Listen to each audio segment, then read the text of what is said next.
ক্যালকাটা নিউজে স্বাগত আপনাদের। আমি দেবাশিস রয়েছি আপনাদের সঙ্গে। আপনারা জানেন যে আজ নদিয়ায় অভিষেক বন্দ্যোপাধ্যায়ের জনসভা রয়েছে, কিন্তু তার আগে আজ তাহেরপুরে চা চক্রে অভিষেক বন্দ্যোপাধ্যায় ভোটার তালিকায় মৃত হয়েছেন এমন 10 জনের সঙ্গে চা চক্র অভিষেক। নদিয়ার তাহেরপুরের সভামঞ্চের মাঠেই চা চক্র। তাহেরপুরের নেতাজি পার্কে রণসংকল্প সভার পর অভিষেকের চা চক্র।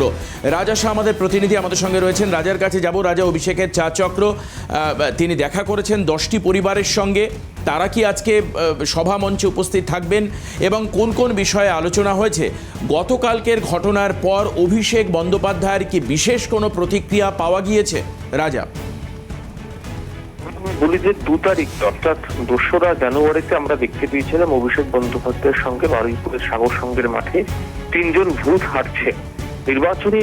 যে নির্বাচন কমিশন তাদের খাতায় যারা মৃত, সেই সকল মৃত ব্যক্তিদেরকে যারা বাস্তবিক জীবিত তাদেরকে নিয়ে হাঁটলেন অভিষেক বন্দ্যোপাধ্যায় এবং দেখালেন যে এফআইআর প্রক্রিয়ায় নির্বাচন কমিশন কতটা ভুল কাজ করছে।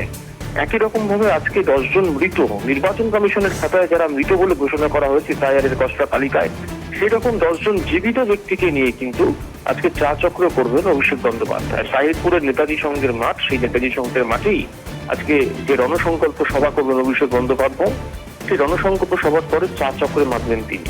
উদ্দেশ্য একটাই, সাধারণ মানুষকে দেখানো যে এফআইআর পর্বে নির্বাচন কমিশনের বিরুদ্ধে যে অভিযোগগুলি উঠছে সে অভিযোগগুলি কতটা সত্য।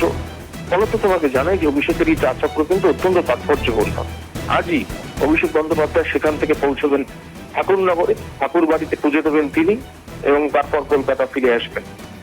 সব মিলিয়ে তোমাকে জানাই যে অভিষেক বন্দ্যোপাধ্যায়ের আজকের এই মৃত ব্যক্তিদের অর্থাৎ নির্বাচন কমিশনের খাতায় মৃত ব্যক্তিদের নিয়ে চা খাওয়ার তাৎপর্যপূর্ণ অনেকটাই রাজনৈতিক মহলে। একেবারে রাজা, তুমি সঙ্গে থাকো।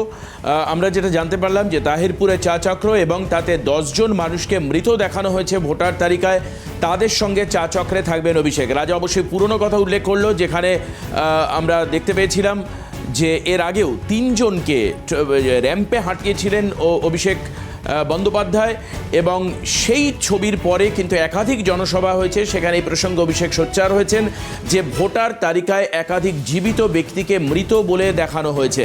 অর্থাৎ পূর্ব বারুইপুর বিধানসভা কেন্দ্রের পর আবার কিন্তু নদিয়াতে তাহেরপুরে 10 জন মানুষের সঙ্গে কথা বললেন অভিষেক। হয়তোবা তাদের আজ মঞ্চে দেখা যেতে পারে।